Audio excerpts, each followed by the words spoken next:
புரட்டாசி மாத சனிக்கிழமையில் தளிகை போட்டு பெருமாளை வழிபாடு செய்வது நல்ல பலனை பெற்றுத்தரும் அப்படிங்கிறத நம்பிக்கை. அப்படி புரட்டாசி மாத சனிக்கிழமை தளிகையில் இடம்பெற வேண்டிய முக்கியமான நெய்வேத்தியங்கள் என்னென்ன அப்படிங்கிறத பற்றி இந்த பதிவில் நம்ம ஒவ்வொன்றா தெரிஞ்சுக்கலாம். வணக்கம். நம்ம இறையொளி திருவருள் சார்பாக உங்கள் எல்லாருக்குமே அன்பான வணக்கங்க. புரட்டாசி மாத காலத்தில் விஷ்ணு வழிபாடு மிக மிக புண்ணியத்தை பெற்றுத்தருக்கும் ஒரு வழிபாடு அப்படின்னே சொல்லலாம். விஷ்ணு பகவான் வழிபட்டோன்னா நம்ம வேண்டுதல்கள் நிறைவேறுவதற்கான ஆற்றல் மகாவிஷ்ணுவிடமிருந்தும் மகாலட்சுமியிடமிருந்தும் நமக்கு கிடைக்கும் அப்படிங்கிறது நம்பிக்கை. பொதுவாகவே ஒவ்வொரு மாதத்திற்கும் தனித்தனி சிறப்பு இருந்தாலும் புரட்டாசி மாதத்திற்கு அப்படின்னு தனி சிறப்பு இருக்குது. குறிப்பாக புரட்டாசி மாதம் சனிக்கிழமையில் தளிகை போட்டு இறைவனை வழிபாடு செய்வது நல்ல பலனை தரும் அப்படிங்கிறது நம்பிக்கை.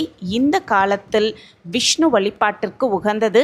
மகாலட்சுமி தாயாரின் ஆசிர்வாதமும் விஷ்ணு பகவானின் ஆசிர்வாதமும் முழுமையாக கிடைக்கும் அற்புதமான மாதம். புரட்டாசி மாதத்தில் சூரிய பகவான் கன்னி ராசியில் எழுந்தருளுவார் அப்படின்னும் இந்த காலத்தில் விஷ்ணுவை நம்ம வழிபாடு செய்தோம்னா எடுத்த காரியம் நிறைவேறுவதற்கான ஆற்றல் மகாவிஷ்ணுவிடமிருந்தும் மகாலட்சுமியிடமிருந்தும் கிடைக்கும் அப்படிங்கிறது உண்மை. அந்த வகையில் பார்த்தோன்னா இந்த ஆண்டு புரட்டாசி மாதம் செப்டம்பர் 17 துவங்குச்சு. பொதுவாகவே முதல் சனிக்கிழமை, மூன்றாவது சனிக்கிழமை, அப்படி இல்லைன்னா கடைசி சனிக்கிழமை, 5வது சனிக்கிழமை வந்ததுன்னா அன்றும் தளிகையிட்டு வழிபாடு செய்வது சிறப்பு. இடையில் வரும் சனிக்கிழமை கூட வாய்ப்பு இருப்பவங்க தளிகை போட்டு வழிபாடு செய்யலாம் அப்படின்னும் சொல்லப்பட்டிருக்கு. இந்த முதலாவது சனிக்கிழமைன்னு பார்த்தோன்னா மகாலய பட்ச காலம் அப்படிங்கிறதுனால முடிந்தவரை அடுத்த சனிக்கிழமையில் அந்த வழிபாட்டை மாற்றிக்கொள்வது மிக மிக சிறப்பு அப்படின்னே சொல்லப்பட்டிருக்கு. அதே போல் இந்த தளிகையில் பயன்படுத்த வேண்டிய நெய்வேத்தியங்கள் 11 நெய்வேத்தியங்கள் என்னென்ன அப்படிங்கிறத இப்போ நம்ம ஒவ்வொன்றா தெரிஞ்சுக்கலாம். முதலாவதாக சித்திர அன்னம் அப்படின்னு சொல்லப்படும் சர்க்கரை பொங்கல், தேங்காய் சாதம், புளி சாதம், எலுமிச்சை சாதம், தயிர் சாதம், இப்படி 5 வகையான சாதம். அது உங்களுடைய குடும்ப வழக்கப்படி இந்த 5 வகையான சாதங்களை நீங்கள் மாற்றிக்கொள்ளலாம். அதாவது நெல்லிக்காய் சாதம், சாம்பார் சாதம், இந்த மாதிரி அன்னங்களை மாற்றிக்கொள்வது அவங்களுடைய வசதிக்கேற்ப சிறந்தது. 5 வகையான சித்திர அன்னம் அப்படின்னு சொல்லப்படும் 5 வகையான சாதம் இருப்பது மிக மிக சிறப்பான ஒரு விஷயமாக சொல்லப்பட்டிருக்கு. அடுத்ததாக பார்த்தோன்னா கருப்பு சுண்டல் வைத்து வழிபாடு செய்வது மிக மிக சிறப்பான ஒரு விஷயம். அடுத்ததாக பார்த்தோன்னா வெங்காயம் சேர்க்காத வெறும் மிளகு ஜீரகம் மட்டுமே சேர்த்து செய்யும் உளுந்து வடை அப்படிங்கிறது பெருமாளுக்கு ரொம்பவே உகந்த நெய்வேத்தியங்கள் ஒன்றாக சொல்லப்பட்டிருக்கு. அடுத்ததாக பார்த்தோன்னா பெருமாளுக்கு ரொம்பவே உகந்ததான பானகம் வைத்து வழிபாடு செய்வது மிக மிக சிறப்பு. அடுத்ததாக பார்த்தோன்னா மாவிளக்கு ஏற்றி வைத்து வழிபாடு செய்வது மிக மிக சிறப்பான ஒரு விஷயமாக சொல்லப்பட்டிருக்கு. அடுத்ததாக பார்த்தோன்னா பெருமாளுக்கும் மகாலட்சுமி தாயாருக்கும் மிகவும் உகந்ததான துளசி இலையை மாலையாக கோர்த்து பெருமாளுக்கு அதை சாட்சி வழிபாடு செய்வது மிக மிக சிறப்பான ஒரு விஷயம். அடுத்ததாக பார்த்தோன்னா பழங்களில் மாதுளை முத்துக்களும் திராட்சையும் மிக மிக சிறப்பாக வைத்து வழிபட வேண்டிய மிக மிக ஒரு அற்புதமான நெய்வேத்தியமாக சொல்லப்பட்டிருக்கு. கடைசியாக பெருமாளுக்கும் தாயாருக்கும் உகந்ததான தாமரை புஷ்பம் வைத்து இந்த தளிகையை நம்ம வழிபாடு செய்யும் பொழுது பெருமாளின் பரிபூரண ஆசிர்வாதம் நமக்கு முழுமையாக கிடைக்கும் அப்படிங்கிறதான் நம்பிக்கை.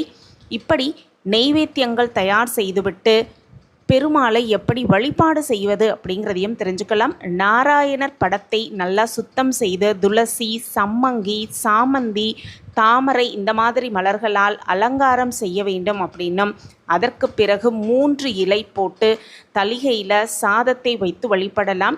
வாய்ப்பு இருக்கிறவங்க செய்த சாதங்களை பெருமாளுடைய முகம் போல் அலங்காரம் செய்து கோவிந்தா கோவிந்தா அப்படிங்கிற நாமத்தை சொல்லி மனதார வழிபாடு செய்யலாம். அவங்கவுங்க குடும்ப வழக்கப்படி இந்த வழிபாடு இருப்பது மிக மிக சிறப்பு. அந்த இறைவன் வைத்த மனையில் சின்னதாக ஒரு விநாயகரோ மஞ்சள் விநாயகர் பிடித்து வைத்து வழிபாடு செய்வது மிக மிக சிறப்பு. அதே போல் குல தெய்வத்தையும் மனசார நினைத்து இந்த வழிபாடு செய்வது நம்ம வாழ்க்கையில் இருக்கக்கூடிய தடங்கல்கள் நீங்கி பல்வேறு நன்மைகள் கிடைக்க வழி செய்யும். அப்படிங்கிறதுனால இந்த வழிபாடு பெருமாளுக்கு மிக மிக உகந்த ஒரு வழிபாடு. இந்த தளிகையில் இடம்பெற வேண்டிய முக்கியமான நைவேத்தியங்கள் என்னென்ன அப்படிங்கிறத தெரிஞ்சுக்கிட்டு நாம் அதை செய்து வழிபடுவது ரொம்பவே சிறப்பு. புண்ணியமான புரட்டாசி மாதத்தில் சனிக்கிழமையில் இந்த தளிகை இட்டு வழிபாடு செய்வது மிக மிக சிறப்பான ஒரு விஷயம். அதே போல் மாவிளக்கு ஏற்றி வழிபாடு செய்யும் பொழுது சுத்தமான பசும் நெய் பஞ்சு திரி போட்டு அந்த மாவிளக்கில் ஏற்றி வழிபாடு செய்வது, போதுமான வரை 2 தீபம் மாவிளக்கில் ஏற்றுவது மிக சிறப்பானது. அப்படி இல்லைன்னா 4 தீபம் ஏற்றலாம். ஒரு தீபம் ஏற்றுவது தவிர்க்கப்பட வேண்டிய விஷயம். அப்படின்னும் பெருமாளுக்கு துளசி மலர்களால் அலங்காரம் செய்து, அதே போல் அவல் பொட்டுக்கடலை வெல்லம் கலந்து அதையும் நைவேத்தியமாக பெருமாளுக்கு முன்பாக வைத்து வழிபாடு செய்வது மிக மிக சிறப்பான ஒரு விஷயம். இந்த நைவேத்தியங்களை தவறவிடாமல் வைத்து வழிபாடு செய்யலாம். பெருமாளுக்கு மாவிளக்கு ஏற்றுவதோடு கருப்பு சுண்டல் கடலை நைவேத்தியமாக படைக்க வேண்டும். அதோடு ஒரு சொம்புல பானகம் படைத்து வழிபாடுவது மிக மிக சிறப்பு. அதற்பிறகு ஓம் லக்ஷ்மி நாராயணாய நமக, ஓம் லக்ஷ்மி நாராயணாய நமக அப்படிங்கிற மந்திரத்தை 108 முறை சொல்லலாம். அதே போல் பெருமாளின் மந்திரங்கள் தெரிந்தால் தாராளமாக அதையும் சொல்லி வழிபாடு செய்யலாம். பன்னீர் ரோஜாவால் இந்த 108 முறை சொல்லும் பொழுது பன்னீர் ரோஜாவால் அந்த அர்ச்சனை செய்து வழிபடுவது ரொம்ப ரொம்ப சிறப்பு. இப்படி செய்யும் பொழுது செல்வ செழிப்பு முன்னேற்றம் ஏற்படுவதற்கான அனைத்து விதமான ஆற்றல்களும் நமக்கு கிடைக்கும் அப்படிங்கிறது உண்மை. அதே போல் நெய்வேத்தியமாக கருப்பு சுண்டலோடு மொச்சை கொட்டையை கலந்து படைப்பது மிக மிக சிறப்பு. பானகம் வைப்பது ரொம்பவே சிறப்பு.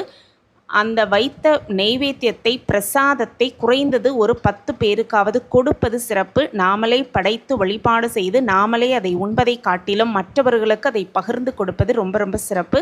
பக்கத்தில் இருப்பவர்களுக்கு சுண்டல் பானகத்தை பிரசாதமாக கொடுக்கலாம். அதே போல் வீட்டிற்கு வந்து அந்த தளிகையில் கலந்து கொள்பவர்களுக்கு வெற்றிலை பாக்கு வைத்து தாம்பூலம் கொடுப்பது மிக மிக சிறப்பு. இப்படி செய்யும் பொழுது பெருமாளின் அனுக்கிரகம் நமக்கு முழுமையாக கிடைப்பதோடு மட்டுமல்லாமல் வறுமையெல்லாம் நீங்கி செல்வ செழிப்போடும் சுபிக்ஷமாக வாழ்வதற்கான வாய்ப்பை பெருமாள் வழங்குவார் அப்படிங்கிறது 100% உண்மை. இந்த பதிவு உங்களுக்கு பயனுள்ள பதிவாக இருக்கும் அப்படின்னு நான் நம்புகிறேன். நம்ம சேனலில் நீங்கள் ரொம்ப ரொம்ப ஆதரவு கொடுத்துக்கிட்டு வரீங்க. எனக்கு ரொம்ப ரொம்ப சந்தோஷம். உங்கள் ஆதரவு மென்மேலும் எங்களுக்கு கிடச்சிக்கிட்டே இருக்கும் அப்படிங்கிற நம்பிக்கையோடு மீண்டும் ஒரு புதிய பதிவில் பார்க்கலாம். இந்த பதிவு உங்களுக்கு பிடிச்சிருந்ததுன்னா மறக்காமல் லைக் பண்ணுங்கள், ஷேர் பண்ணுங்கள், அப்படியே ஒரு கமெண்ட்டையும் போட்டுருங்க. ஓம் நமோ நாராயணாய அப்படிங்கிற கமெண்ட்டையும் பதிவிட்டு உங்களுடைய ஆசிர்வாதத்தோடு இந்த பதிவை நான் நிறைவு செய்கிறேன். மீண்டும் ஒரு புதிய பதிவில் பார்க்கலாம். நன்றி, வணக்கம்.